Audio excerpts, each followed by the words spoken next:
Saudara-saudara yang dikasihi Tuhan,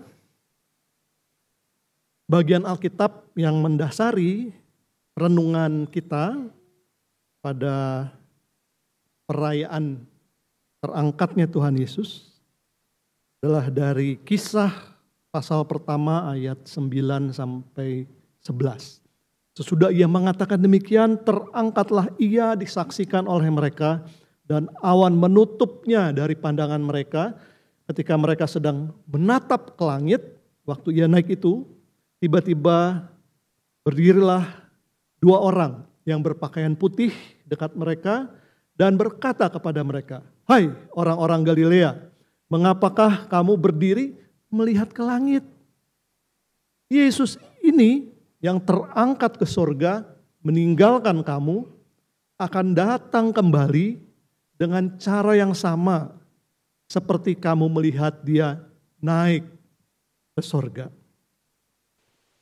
Menarik kita mencoba menyelami saudara-saudara kita di masa lalu. Perasaan-perasaan apa yang ada. Nah, waktu saya mempersiapkan ini saya juga seperti ibu bapak coba nggak pakai pikiran tapi pakai perasaan gitu ya. Apa nih? Lalu saya mendaftarkan dan ketemu kurang lebih sama seperti yang tadi dikatakan. Jadi betul pasti sebagai orang-orang yang menjadi saksi pertama sebelum malaikat muncul apalagi, pasti mereka pertama-tama takjub, heran. Sebelum peristiwa Yesus terangkat ini, ada juga sebuah kejadian lain yang menimbulkan keheranan atau takjub yang luar biasa, yaitu kebangkitan Yesus. Jadi ini double sebetulnya, bertumpuk-tumpuk. Takjub dan heran mereka luar biasa sekali. Siapa guru kami ini? Pasti bukan sembarang orang. Dia dibangkitkan oleh Allah dan sekarang dia diangkat oleh Allah. Ya, jadi takjub dan heran. Itu reaksi perasaan yang pasti muncul, yang wajar dialami oleh mereka. Lalu juga tadi disebut dan saya setuju, selain takjub dan heran juga pasti ada perasaan kehilangan. Sebelumnya mereka juga sudah mengalami kehilangan, yaitu ketika Yesus dihukum mati oleh Roma, disalib sampai mati. Mereka melihat sendiri jenazah Yesus diturunkan, dimasukkan ke dalam kubur. Ya, jadi ini bukan kehilangan yang pertama, ini kehilangan yang kedua. Jadi ada perasaan takjub, heran, ada perasaan kehilangan, dan juga kalau kita ada di sana bersama para murid, pasti juga kita bisa merasakan ketakutan mereka. Ketakutan karena Yesus saja dimusuhi dan bisa dihukum mati, apalagi kami, orang-orang kecil, orang-orang sederhana ini. Dan juga yang lebih parah dari itu karena mereka memikirkan nasib dan kelanjutan mereka. Setelah ketakutan, kita bisa menduga perasaan berikutnya adalah putus asa. Ya, Tuhan tidak ada lagi. Ya, guru dan orang yang melindungi kami sudah pergi. Takutan, putus asa, tidak tahu apa yang akan terjadi sekarang, apa yang akan terjadi nanti. Putus asa. Saya juga waktu merenungkan bagian Alkitab ini, saya merasa mungkin juga ada satu yang lain yang jarang disebut. Yaitu ketika mereka melihat, atau mungkin bukan mereka, ada 1-2 orang saja barangkali di antara para murid, ketika melihat Yesus pergi, bisa saja orang ini atau beberapa murid justru merasa lega. Akhirnya dia pergi juga, tidak ada lagi yang menegur dan memarahi kami. Mungkin saja ya ada perasaan seperti itu. Seperti juga orang-orang Kristen, akhirnya kebaktian yang panjang selesai, lega. Ini perasaan-perasaan ini adalah sesuatu yang lahir dari pengalaman.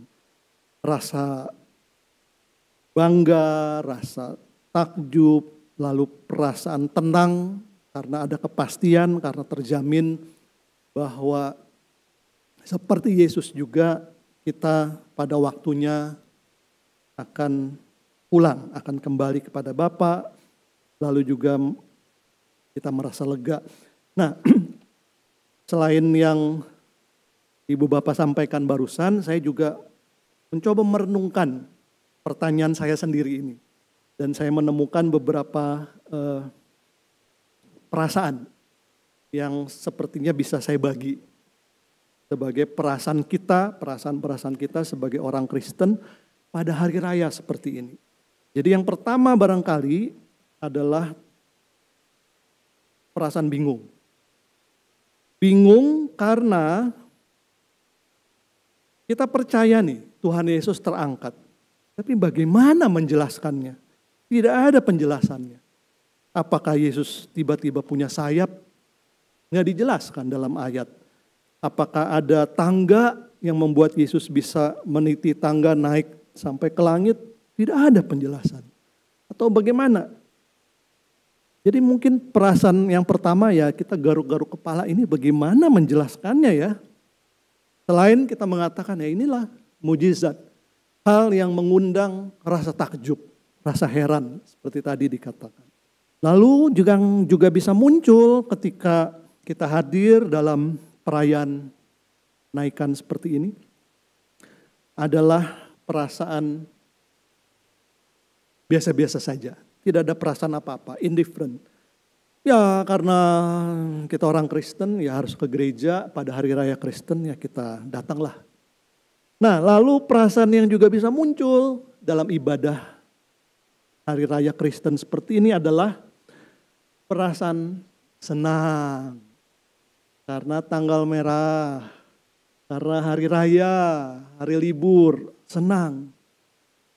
Senang yang berikutnya adalah senang dan penuh harapan seperti tadi yang dikatakan. Ini peristiwa kenaikan ini memberi jaminan sebetulnya. Dan untuk itulah kita bersuka cita, kita senang. Karena kita juga akan tahu suatu waktu Tuhan sudah menyediakan tempat bagi kita. Atau lebih jauh dari itu, suatu waktu seperti yang dikatakan para malaikat yang kita baca tadi. Tuhan yang naik atau Tuhan yang terangkat itu dia juga akan kembali. Setelah kita memberi nama atau menyebut berbagai perasaan itu, maka kita tidak boleh berhenti di situ. Seperti yang dianjurkan sang malaikat, kita harus melakukan sesuatu. Kita harus membuat rencana, kemudian juga bertindak sembari atau sementara atau sambil kita menantikan Kristus yang akan datang kembali. Jadi tidak cukup kita hanya senang, puas, takjub, heran, lega dan sebagainya. Kita harus melanjutkan dengan bertindak. Nah, apa yang bisa kita lakukan? Kita mulai dengan melihat apa yang dilakukan oleh para murid.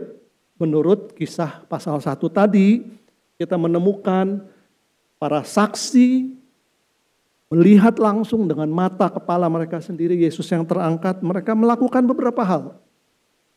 Setelah ditegur oleh malaikat, mereka berhenti melamun, berhenti kagum, berhenti takjub, berhenti takut, berhenti putus asa. Mereka berhenti melamun dan pergi meninggalkan tempat di mana Tuhan Yesus itu naik.